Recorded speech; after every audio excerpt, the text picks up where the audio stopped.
Today on UCentral News, the Edmonds mayoral debate is tomorrow. What you need to know before you cast your vote. Next in social media, the first trailer for the upcoming movie Russ just dropped. Zach Sexton will have all the details. And onto the diamond, the Broncos dominated with a double hitter. Luke Underwood will have your play-by-play. And it's a beautiful day here at UCO. Gwyneth Duncan will have your full weather forecast. All this and more on UCentral News. Live from Central Oklahoma, this is UCentral News. Good evening, I'm Gwyneth Duncan. And I'm Lauren Jackson. Welcome to this edition of UCentral News. Edmonds mayoral candidates will face off in a second debate tomorrow ahead of the election next Tuesday, April 1st. Following the February general election, Mark Nash and Todd Robbins moved on to the runoff election. Nash was ahead of Robbins in February by only 45 votes. The debate will begin at 6:30 p.m. in the Kicking Bird Golf Club Event Center. Pre-registration for seating is already full, but streaming will be available online through News Channel 9 and NonDoc. And on Monday, UCentral News will also provide you with the information from the debate. Mayor David Holt announced earlier today that former President Bill Clinton will be in Oklahoma City for the 30th anniversary of the Oklahoma City bombing, as President Clinton first visited 4 days after the attack in 1995 to attend the mayoral service for the 168 victims. He has continued to return the other significant anniversaries. Max Chambers Library is hosting a survey asking students for feedback. UCentral's Michaela Kraus has more. Wishing you could change your library experience? Well, Max Chambers Library is running a survey from now until April 20th, asking students to give their opinions about what needs to change. Sump Creether says that this particular survey is only held once every 3 years. Our thought is that if we tried to run it every single year, we might not get as much engagement. But by doing it every 3 years, we're catching each cohort of students as they come through and hopefully getting more engagement with the survey. Sump Creether says that the most common request students have is for more space. We often get requests for more study rooms. That's kind of the biggest, those kinds of space requests are very common. The library has also put whiteboards on every floor to encourage students to openly share their opinions. Putting the whiteboards out allow the students to give us comments in sort of a more free-form kind of way, and also helps make people aware of the survey.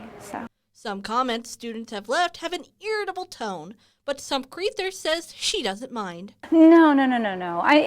If the tone is frustrated, then that tells us that that's something we really need to look into. Ultimately, Sump Creether hopes students make their voices heard. And I'm hopeful that people will want to share their opinions, that they'll want to go online and let us know how they feel about what the library is doing. Reporting for UCentral News, I'm Michaela Kraus. Thank you, Michaela. And the survey will be running until April 20th. Well, Gwyneth, I've been loving this warm weather and sunny days. Right. And I'm kind of wondering if it's going to continue. Yeah, I mean, are we going to see thunderstorms? Are we not? Because it's spring, and we always see that in Oklahoma. So let's toss it over to reflectivity and just have a look out there. We're looking at not that cloudy in OKC. It's all that clouds are moving out because of that dry line that's moving south across the state right there. We do still have some lingering storms in the southeast parts of the state. Those are going to move out by tonight, though, as that dry line finally sweeps across the state. As for Edmond, though, it's looking pretty nice out there. We have some nice full clouds up in the sky, and it's 80 degrees. Our UV index reached 6 today, so it was a pretty nice day to tan if you wanted to. We will have some winds pretty high gusts today, coming in at 23 miles per hour. And as we look ahead, I know we've been talking about rain chances because it's spring, right? As we look at this is our next 3-day outlook. This is precipitation right here. So just because there's some only down there and not in Edmond doesn't mean you won't see storms this upcoming weekend. That just means that you won't see a large amount of precipitation. And if you know anything about storms, storms in Oklahoma. When we get short storms like that, we do not get precipitation. We get tornadoes and hail and other things like that. So really, this doesn't determine a lot of what we could see severe-wise, but this does determine precipitation-wise. As we look ahead, as we go throughout the next couple of days, we will have some rain chances in the evenings as we go throughout these days. That's because we could see some scattered storms coming up pretty much every day, Thursday, Friday, Saturday. As we go into this weekend, though, we are going to have a cool down. So that's going to be a cool down Sunday through Monday. We're going to drop down to 60s and 70s. It's going to feel pretty nice, but it is going to be a cool down. You're going to want to keep an eye on that. Our wind gusts are going to be high these next couple of days. Those are going nowhere, I promise. And then we do have chances for thunderstorms Friday. Friday is our hot spot. That's where we're going to see most of the thunderstorms in this upcoming weekend. I'll give you that full forecast for Friday and more upcoming. Back to you at the desk. Thank you, Gwyneth. The information disclosed by Defense Secretary Pete Hegseth in a Signal app chat was highly classified at the time he wrote it, according to a U.S. defense official close to the matter, and another source briefed on it. They said the updates given by Hegseth were real-time play-by-play that a commander would be giving to the president as the operation unfolded. On Wednesday, The Atlantic published additional text messages from the Signal chat that involved top White House security officials, along with Atlantic reporter who was mistakenly added to the chat. The text messages offered an extremely detailed description of the coming strikes on Yemen, including the airplanes and drones used. Wednesday's release debuted Secretary Hegseth and other Trump officials who have claimed war plans are not discussed in the chat. After The Atlantic released more details on the conversation, a nonprofit advocacy group filed a lawsuit against the cabinet officials in the chat, accusing them of violating federal record laws. President Donald Trump is threatening to impose tariffs on wine and spirits coming from the European Union. The threat is in response to the EU's retaliatory tariffs put on U.S. alcohol after the Trump implemented taxes on steel and aluminum imports. Wine experts say these proposed tariffs could crash the entire wine industry. Jen Sullivan explains why U.S. wine prices could also go up. Billions of dollars of wine are sold every year in the U.S., but the wine industry could soon be under attack.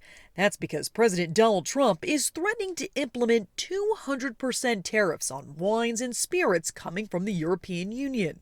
When there is that much of a wholesale change to the price of these products, it impacts the entire the entire flow of the distribution of our products. Michael Kaiser works for Wine America.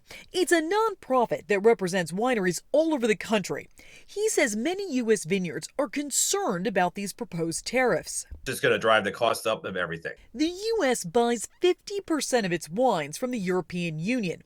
France is the top wine exporter, shipping $2.5 billion worth of wine to the U.S. last year, according to the U.S. Commerce Department data. Kaiser says it won't just mean higher prices on EU wines. It could have a ripple effect on store owners and even restaurants because they'll be paying those higher prices, and then they'll have to charge customers more money. Say in any major city, there is an Italian restaurant, and that Italian restaurant specializes in kind of small lot, family-owned Italian wines. They're not all of a sudden just going to switch over to the American wine because that's not what their customers will want. Earlier this month, tariff disputes with Canada led to 25% retaliatory taxes on U.S. alcohol, and shopkeepers pulling U.S. spirits off their shelves to completely halt sales. Many worry the same thing could happen to American alcohol in the EU if these tariffs go through. For Consumer Watch, I'm Jen Sullivan. The U.S. Supreme Court upheld Biden-era federal regulations on ghost guns. It handles gun control groups, a rare win at the conservative High Court. Ghost guns are mail-ordered kits that allow people to build untraceable weapons at home. The 7-2 majority included both liberal and conservative justices in one of the most closely watched Supreme Court cases of the year.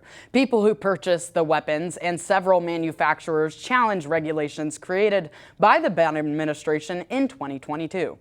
The regulations require ghost gun makers to include serial numbers on the kits and perform background checks on people who purchase them. The Bureau of Alcohol, Tobacco, Firearms, and Explosives created the regulations, as police said the untraceable weapons were turning up too much more frequently at crime scenes. And it's finally spring. We feel it in the air and in the wind. What do you think about this because of those storms? I'm kind of worrying about tornadoes. Right. Yeah. I'll have that full weather forecast for you after about severe weather and more. Don't go anywhere. The University of Central Oklahoma grows and thrives. We move to meet our students where they are and get them where they want to go. Over time, thousands of students have made the move to UCO. They come to pursue their passions and find their calling, to improve their lives, families, and communities. UCO moves and motivates students in and out of the classroom. Here, potential takes flight. Our students' curiosity ignites a spark that fuels transformation. Oklahoma's Metropolitan University, the university that hasn't stopped moving since 1890. In fact, we are gaining momentum. This is where movement is. This is the University of Central Oklahoma.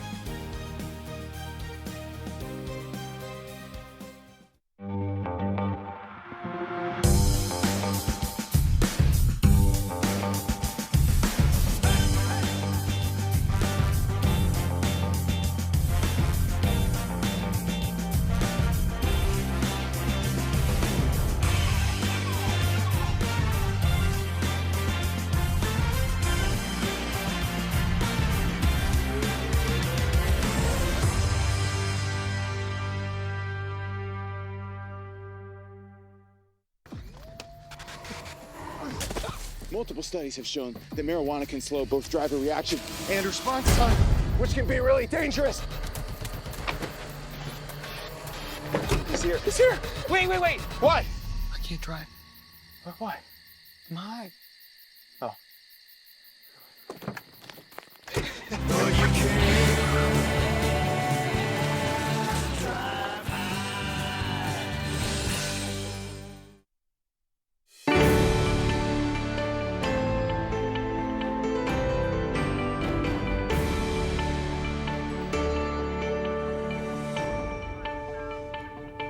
Welcome back, Broncos, and thanks for not going anywhere. As we look at the state right now, we have that dry line moving down. That's pushing out all those storms and any of those clouds that we're really seeing today. As we look out there, these clouds are slowly moving out of our state. And as we look at right now, pretty nice out there, 80 degrees, pretty windy though. And across the state, it's just feeling like a nice day. 81 degrees, 78 degrees in Guymon, 81 in Tulsa. A pretty nice day as we go into tonight, an even nicer night. We're looking at 60 degrees, mostly clear. Our winds are going to be pretty light. They're going to drop down just a little bit. And it would be a great night to leave your window open if you like doing that at home just to get some fresh air. It's going to be a pretty perfect night for that. We're going to have mostly clear skies, and we do have a small chance of rain, but we're really not going to see anything in Edmond here. As we look across the state, 59 degrees in OKC, 51 in Guymon, 59 in Tulsa, and aren't we glad it's not freezing anymore because it's going to feel great out.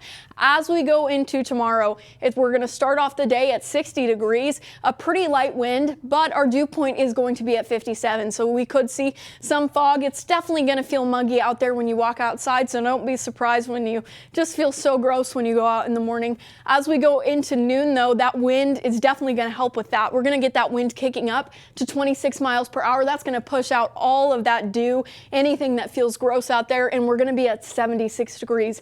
Our UV tomorrow is going to be higher than it was today, and you know what I like to say, if it's high, you can go out there and tan. So if you feel like tanning tomorrow in the middle of the day, just do it because it's going to be a great day for that. We are going to have partly cloudy skies, though. That's something to keep an eye on. At 7 p.m., those winds are actually going to rise just a little bit. We're going to be at 28 miles per hour instead of 26, 23. So it is going to be a nice day overall tomorrow, a little bit colder than it was today, but it's going to be pretty nice out there. Looking across the state, 80 degrees in OKC, 84 in Guymon, and 84 in Tulsa. Just really windy tomorrow. That's the really main point of as we go into tomorrow. Going into the weekend, we are going to have a cool down. It's going to bring those temperatures down a little bit. Over the nights and these next couple of evenings, you're going to notice that we have small rain chances. That's mainly scattered storm possibilities. That's also something you need to keep an eye on, just like in Oklahoma, that's the way it is. We also have wind gusts, also the way it is in Oklahoma. With our winds being so high, we are pretty much the windiest state, it feels like. As we go into Friday, we are going to have those chances of thunderstorms. And as we look at our next 3-day outlook, this is our precipitation there. That's what's going to be mainly our precipitation. That doesn't mean we won't see really any thunderstorms, but that does mean that we are going to have some precipitation there. Going into Thursday, since it's going to be windy and hot, we are going to see fire weather risks. Saturday and Sunday as well. And as you see, Thursday night through Saturday night, it's going to be chances of rain just all throughout those days. And Lauren, are you prepared for this severe weather season? I'm so prepared. Personally, I love the rain. I love thunderstorms. Don't love tornadoes, but I do love the thunderstorms. How about you? Yeah, I definitely don't want to say that I love tornadoes because that sounds like an awful thing for my record. Really. But I do like to smell the rain coming in on those nice spring storms. Coming up, find out which Malcolm in the Middle star is recasted in the revival show. And which artists were announced as the inductees of the Country Music Hall of Fame. Zach Sexton will have your social media update after the break. Rugged, rough, built for the road ahead. Sometimes I feel like a shell of a man. Commercials are fake. What you're feeling isn't. Call or text 988, Oklahoma's mental health lifeline.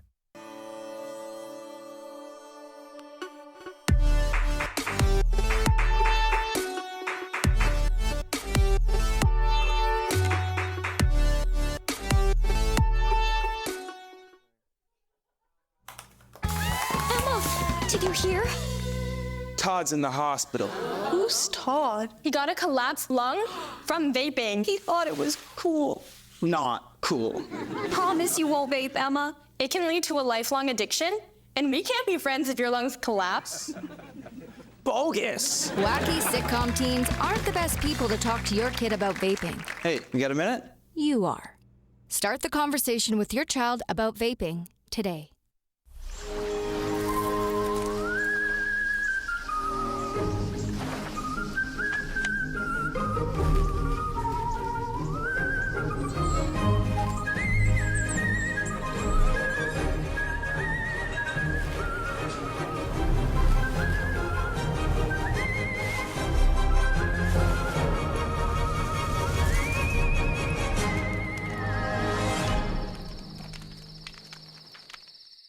The University of Central Oklahoma grows and thrives.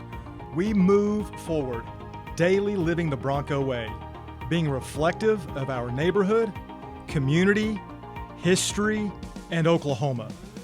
This is what has made us who we are. Oklahoma's Metropolitan University, the third largest university in Oklahoma.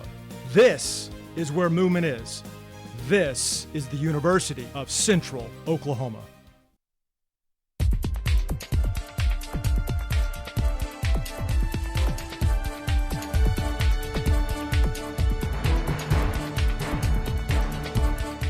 Hello Broncos, my name is Zach Sexton and this is your social media breakdown. The new upcoming revival of the childhood classic Malcolm in the Middle is experiencing a major recast.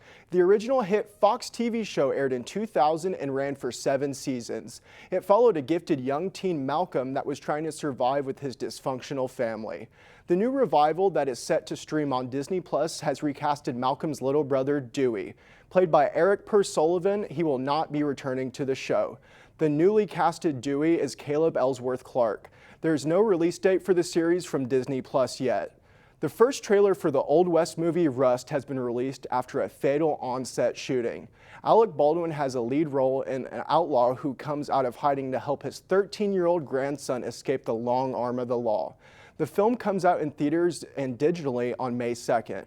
While rehearsing during filming in October of 2021, a prop gun Baldwin was holding went off, killing the cinematographer and injuring the director. A grand jury indicted Baldwin on an involuntary manslaughter charge. Baldwin denied pulling the trigger and said he could not have known the gun accidentally had live ammunition. The judge dismissed the case over allegations prosecutors withheld evidence. But the film's armorer was convicted of the same charge and sentenced to 18 months in prison. The Country Music Hall of Fame announced its 2025 inductees Tuesday. They include Kenny Chesney, hit record producer Tony Brown, and the late June Carter Cash. Chesney is a 4-time CMA Entertainer of the Year with more than 50 top 10 country hits. He is set to be inducted into the Modern Performer category. Brown, known for signing many influential artists, will be inducted into the non-performer category. And Cash, the late wife of Johnny Cash and a vibrant country music presence for over 60 years, was picked for the Not As Modern division. The trio will be inducted in a formal ceremony this fall. And a live stream on YouTube this morning from Marvel Entertainment released the cast for the upcoming Avengers Doomsday movie.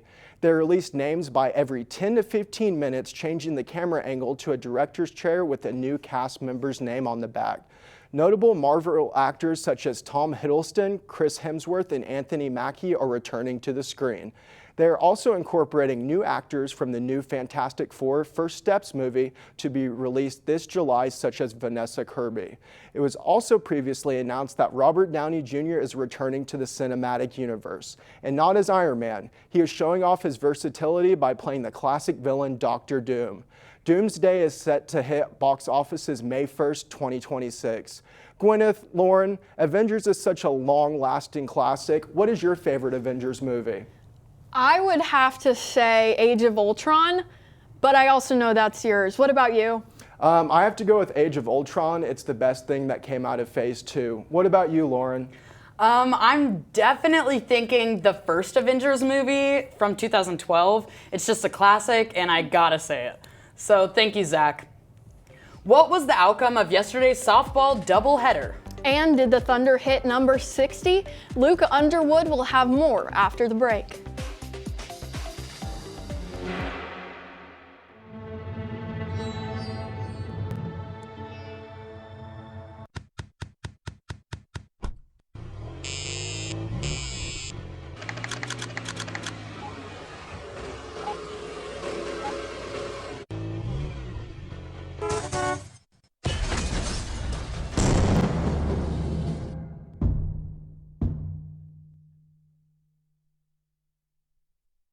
It's time to explore, to come out and play. Our city is waiting, so what do you say? Whether daytime or nighttime, the right time is now. Finding those moments to make you go wow. Amazing new places to fit every mood. Shopping and dining. Did we mention the food? There are green parks and ballparks and water parks too. Museums, attractions, and also a zoo. The modern frontier is the friendliest place. Now is the time for your dreams to be chased.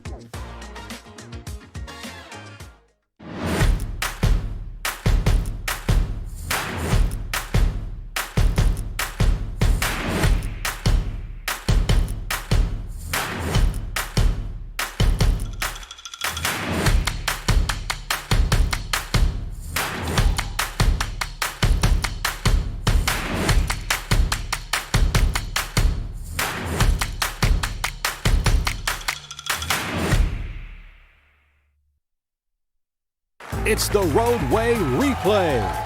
Time for the lightning round, Brian. Let's rewind your drive to work. How far did your car travel while you checked your phone? 20 feet, 100 feet, the length of a football field? 100 feet. Oh, sorry, Brian. In just 3 seconds on the highway, your car traveled the length of a football field. Distracted driving? It's no game.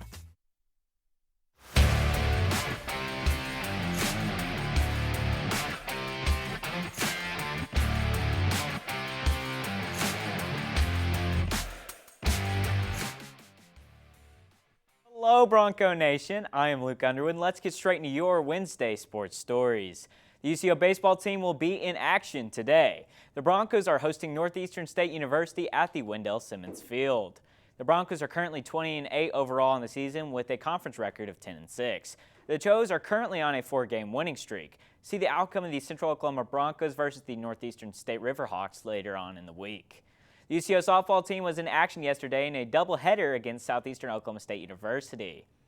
In Game 1, the Broncos dominated 5-0, but in the second game, the Broncos would fall in a 5-2 effort to the Savage Storm. The Broncos now move to 26-5 overall with a conference record of 7-1. Central Oklahoma will be back in action Friday in another doubleheader, this time against Northwest Missouri. The Broncos track team is off and running this weekend, beginning tomorrow for the Texas Relays. 5 Broncos will be competing, including Dariah Lee, who will begin the relays in the 400-meter hurdles. Cy Brookins Fleming will battle in the 100-yard dash, and all 5 will compete in the 4x100 relay and the 4x400 relays. The rest of the Broncos track and field team will be head over to Shawnee for the OBU Invitational on Friday. The Oklahoma City Thunder were in action last night. The Thunder battled the Kings in Sacramento and pulled off a victory with a score of 121-105, which gave them the honor of win number 60 on the season. OKC were led in points by MVP frontrunner Shai Gilgeous-Alexander, who scored 32 on the night with 5 assists and 8 rebounds. The Thunder were once again without All-Star Jalen Williams, but it didn't seem to matter as the Thunder won with ease. The Oklahoma City Thunder will be back in action tomorrow night against the Memphis Grizzlies. That game tips off at 7 p.m. It is now time for this week's NFL News Update. In the news this week, the New York Giants signed not 1 but 2 quarterbacks to their roster. First, the Giants signed Jameis Winston to a 2-year, $8 million contract. Then the Giants doubled down on the quarterback position and signed the former Super Bowl winning quarterback Russell Wilson. They signed Wilson to a 1-year, $10.5 million contract. Another big signing, the New England Patriots and wide receiver Stephon Diggs reached a deal on a 3-year, $69 million contract for the former All-Pro wide receiver.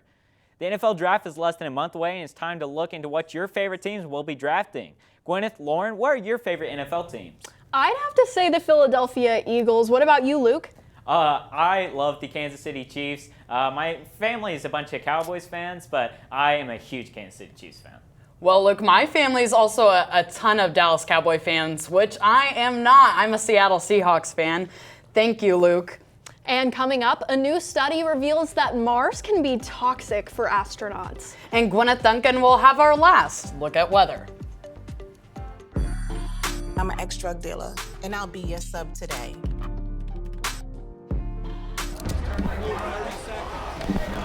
Two milligrams of fentanyl can be lethal. A lethal dose is in here. Who gets it, I won't know. It's cheap, it's potent, and it's profitable. The sad reality is, fentanyl is being mixed into everything now. More kids should know. Expanding horizons, making room for the new. The modern frontier is ready for you. There's more to discover, more fun to be found. Our city is rising, just look around.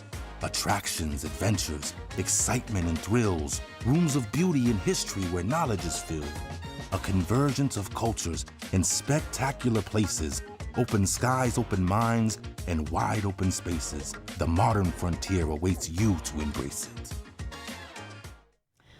New research has found that toxic dust on Mars could pose a serious hazard to astronauts. Martian dust contains silica, gypsum, and other substances which could be life-threatening to astronauts. That's because the particles are so fine they would remain in the lungs for an extended period of time, allowing some of it to be absorbed into the bloodstream. Researchers say astronauts are already at risk for lung issues due to radiation exposure in flight, and that toxic dust could exacerbate those. A future Mars mission would require steps to protect astronauts' lungs, such as dust filtration, cabin cleaning, and the use of electrostatic repulsion devices. The study was republished in the Journal of GeoHealth. And it's looking nice out there, but are we supposed to see some storms coming up? Let's toss it over to weather to look at that 7-day. As we look at our 7 days ahead, we are supposed to see storm chances Thursday night, so that's tomorrow night. And I know what you're thinking, we probably aren't going to get much, right? Yeah, in Edmond, we really aren't going to see much for Thursday night. We still could see some rain, though. You know, Oklahoma, very unpredictable. As we go into Friday, 40% chance of rain. That's going to be pretty much all day. We're going to see that rain chance. It's going to be pretty cloudy that day too. It's going to be not too nice of a day Friday. And then as we go into those night times, those evenings, that's when those severe storms really like to hit us. So that's something to keep an eye on. But as for the week ahead, we're really just going to see a drop down in temperatures Sunday into Monday. But other than that, it's going to be pretty sunny. Did you have any plans over the weekend? Well, I'm kind of worried about with this hot weather and these fire predictions. I'm wondering if that Martian dust is going to get us. Just how we were seeing those dust storms. Yes. I'm kind of worried about the probability of those. Right. I mean, and we've seen the Dust Bowl before. Yeah. So, I mean, who knows with all those winds coming in. That's all the time we have for today. I'm Gwyneth Duncan. Have a great Wednesday night. My name is Lauren Jackson.